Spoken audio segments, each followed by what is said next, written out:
La chaîne 2, il est 12 heures. Dernier vendredi de l'année 2024. Bonjour à tous et bienvenue aux informations. Infocité, le journal de l'info de proximité sur la 95.2. Au sommaire, 2025 approche à grands pas et pour l'accueillir en beauté, le groupe Dana, à travers son projet dénommé Ville Lumière, a mis en place un plan qui consiste à embellir la capitale Bamako et ses artères. Tanavet Sangaré nous en dira plus. Dans l'un des dossiers de la rédaction, nous parlerons de l'humour. Oui, l'humour est bien plus qu'une forme de divertissement. C'est un moyen de réflexion, d'éducation et parfois même de guérison. Tout sur l'humour, c'est avec Aïssata Kone dans ce journal. Et pour l'actualité hors de nos frontières, nous allons recevoir en direct Safiatou Kone pour son développement. Voilà pour les titres, les détails à suivre. Je suis Aïssata Dit Kumbakane, Diala Samake à la technique. Tout d'abord, démarrage ce matin à Bamako de la campagne de sensibilisation sur les infractions de corruption prévues par la législation malienne. L'objectif principal est de renforcer les connaissances des citoyens et des organisations de la société civile sur les textes législatifs relatifs à la lutte contre la corruption et l'enrichissement illicite. La campagne a été lancée par Aïda Diawara, vice-présidente de la coalition des organisations de la société civile pour la lutte contre la corruption et la pauvreté. Notre reporter Mariam Kounaté nous fournira plus de détails dans nos prochaines éditions.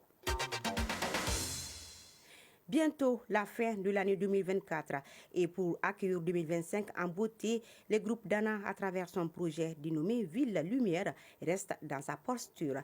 Il a mis en place un projet qui consiste à embellir Bamako et ses artères. Suivons ce reportage de Tanavet Sangaré.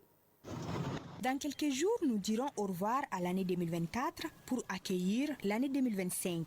Une occasion mise à profit pour que la ville de Bamako rayonne comme pas possible. Comme à son habitude, Dana Group n'est pas resté les bras croisés. Ainsi, le groupe a entrepris cette année encore son projet de transformer Bamako en une ville lumière. Sissoko Fadima Alzara Touré, directrice générale de Dana Group. Alors cette année, bien sûr, nous allons faire l'embellissement de la ville de Bamako, mais pas à l'échelle où on voudrait bien. Justement, cette année, nous prévoyons d'illuminer certains monuments. Beaucoup de ces projets ont été déjà réalisés et d'autres en cours. Sissoko Fadima Alzara Touré. Le monument de la paix est déjà illuminé, le monument de l'indépendance illuminé, le monument Maliba aussi est illuminé. Dans les jours qui arrivent, nous allons illuminer le monument Kwame Nkrumah. Bien sûr, nous allons illuminer des avenues comme l'avenue du 5 septembre et l'avenue du Mali. Tout ceci avec la bonne collaboration de leurs partenaires. Sissoko Fadima Alzara Touré.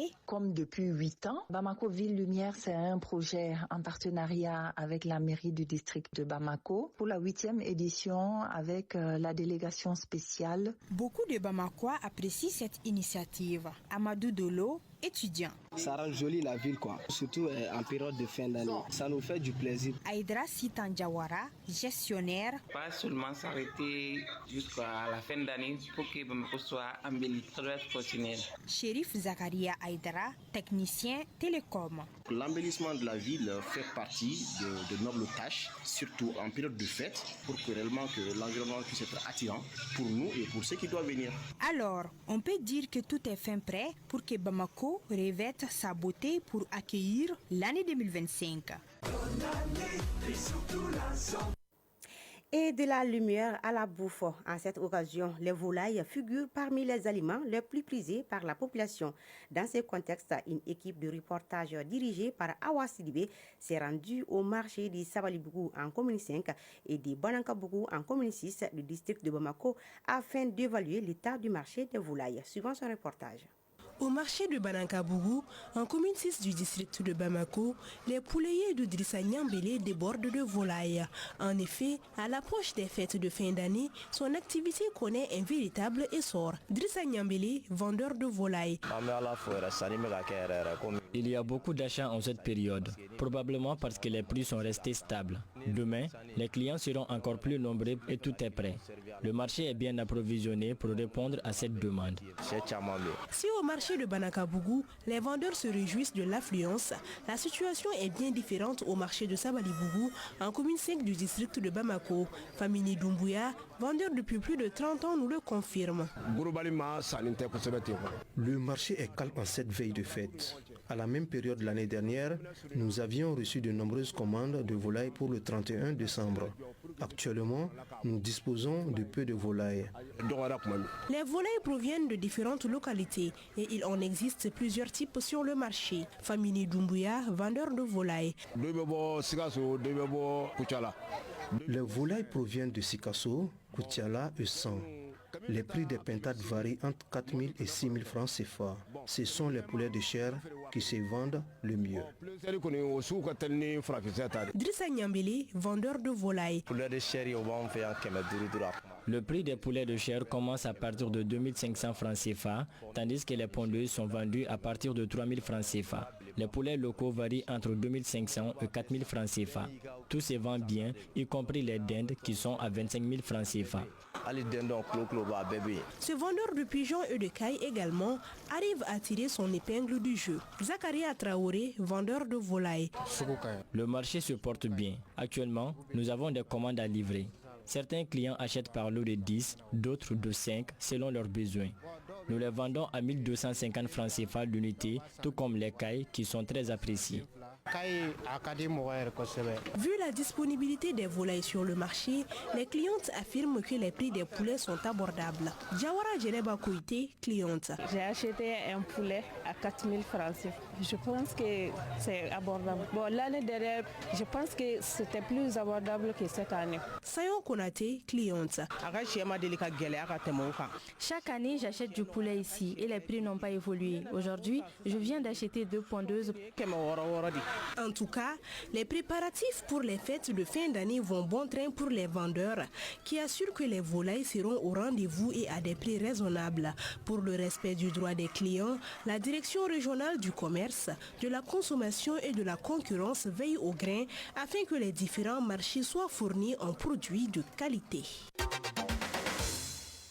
Et sur tout autre plan, ouverture hier au Palais des Pionniers du 7e Forum des jeunes femmes et filles leaders du Mali, un événement organisé par le réseau national de la jeunesse du Mali, RENAGEM. Il vise à attirer l'attention des partenaires et des autorités sur la problématique d'inégalité, de violence et des privations des droits de liberté des femmes et filles afin d'y trouver des solutions idoines.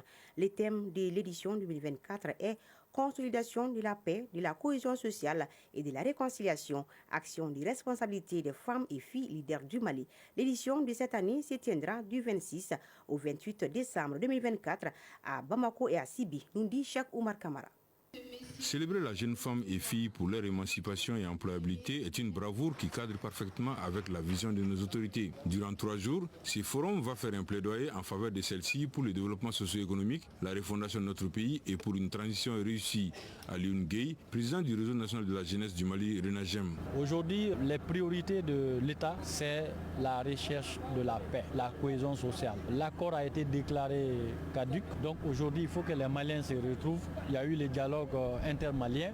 Une charte pour la paix est en train d'être élaborée. Il faut préparer les femmes à agir pour la paix. Et ce forum-là tend à préparer les femmes à agir pour la paix. Le forum va être sanctionné par un appel à l'action des jeunes et des femmes leaders. Les parlementaires, les associations et les ONG, entre autres, sont bien mobilisés pour ce forum plein d'espoir.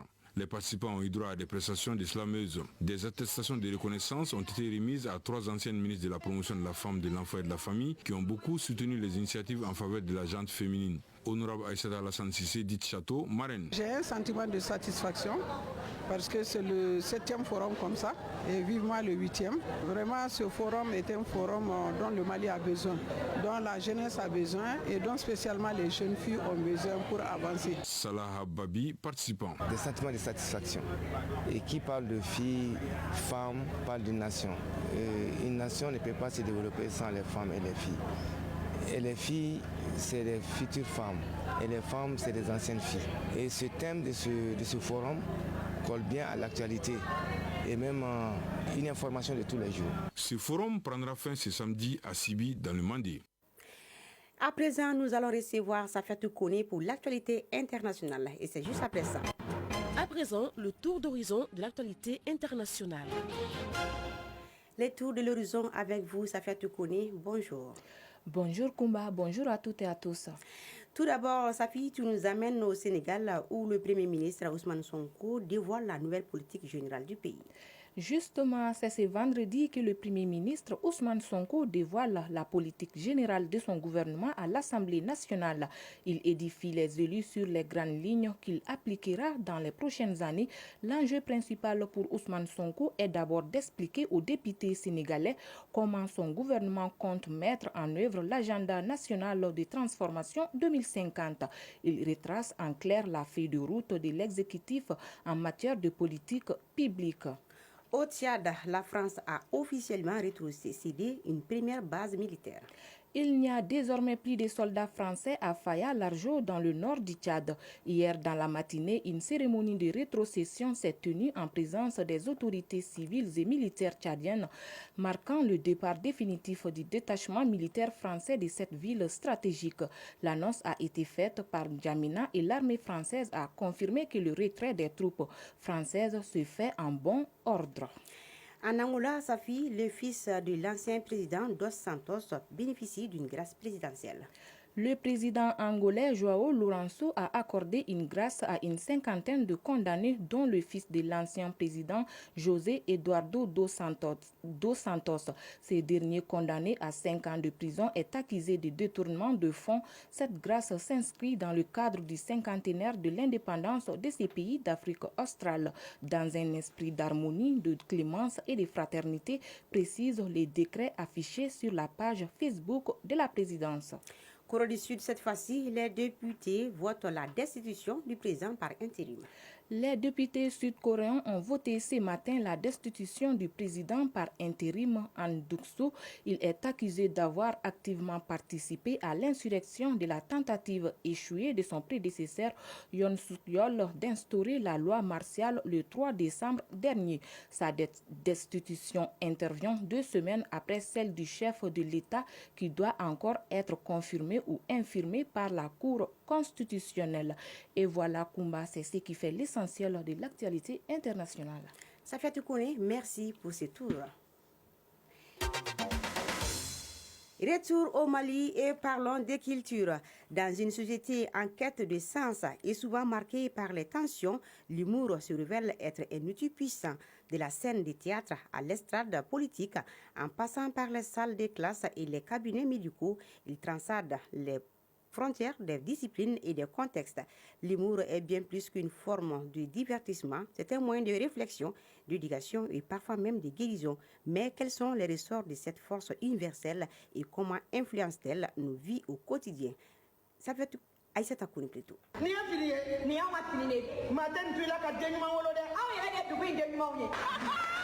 Ceci est une séquence d'une des prestations de la célèbre humoriste malienne Halima Togola. Ici, l'artiste utilise l'humour pour divertir, éduquer ou même soigner. Car, comme on le dit, le pouvoir de l'humour traverse les barrières linguistiques, culturelles et sociales. Halima Togola.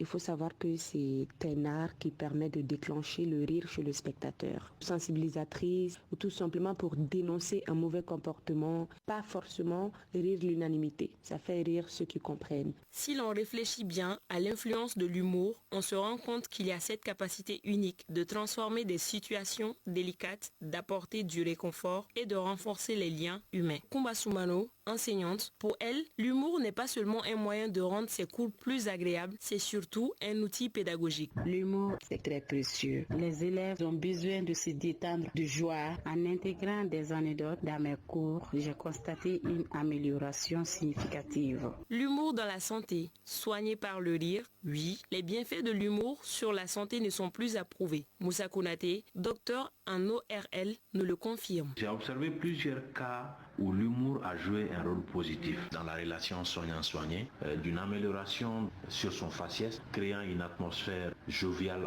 décontractée, apte à vouloir tout dire au médecin. Lorsqu'un patient rit, cela peut changer complètement l'énergie d'une salle de consultation. À un Koulibaly, on peut dire, est-ce que c'est pas la consommation excessive de haricots qui t'a amené dans cet état? C'est des petites choses qui vont détendre le cousin à plaisantin qui est en face. Est-ce que humour et politique font bon ménage? Président d'un parti politique, Kola Landouré nous affirme que l'humour l'aidait beaucoup lors de son mandat à transmettre des messages sensibles d'une manière plus accessible à son électorat. En tant que politicien, je peux dire que l'humour vient du mot humain, de la plaisanterie.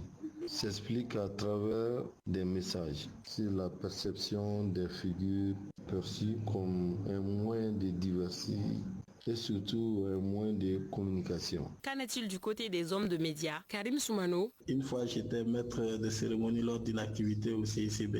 Un grand artiste était en retard. J'étais stressé à cause de son retard. Grâce à l'humour, j'ai réussi à maintenir le public en haleine jusqu'à son arrivée. Revenons à Alima Togola, qui a fait de l'humour son métier. Pourquoi donc ce choix? Démonter joyeusement tous les mauvais comportements, trouver les mots justes pour aborder ce sujet avec ironie, légèreté et un certain détachement. L'humoriste ne manque pas de rappeler le rôle universel de l'humour, car il a ce langage qui unit les individus tout en offrant des perspectives nouvelles, nous dit-elle. Le rôle principal de l'humour, c'est vraiment arriver à faire rire les gens, les amener à faire des prises de conscience, mais tout ceci dans la bonne humeur. Voilà, c'est dit qu'il soit utilisé pour éduquer, guérir ou désamorcer des tensions politiques. L'humour est un puissant et polyvalent outil capable de transformer la manière dont nous percevons et interagissons avec le monde.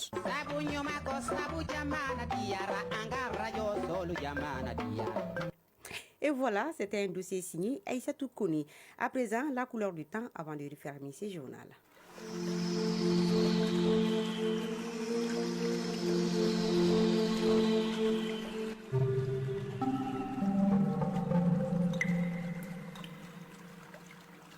À 12h16, le thermomètre affiche 30 degrés Celsius sur Bamako et environ. La maximale attendue sera de 33 degrés Celsius. Le soleil se couchera à 18h16. Point final à cette édition qui vous a été présentée par Aïssata Dite Koumbakane, mise en onde par Djala Samaki, mise en ligne Badi Touré, coordination éditoriale Sedou Traoré et Jefa Diara, réalisation Kinta Togora et Fanta Traoré. Grand merci à vous aussi de votre attention. Très bonne suite des programmes. Mais restez captés tout de suite l'actualité sportive avec Moussa Diabaté et Souri Ibrahim Traoré. Bon vendredi à tous.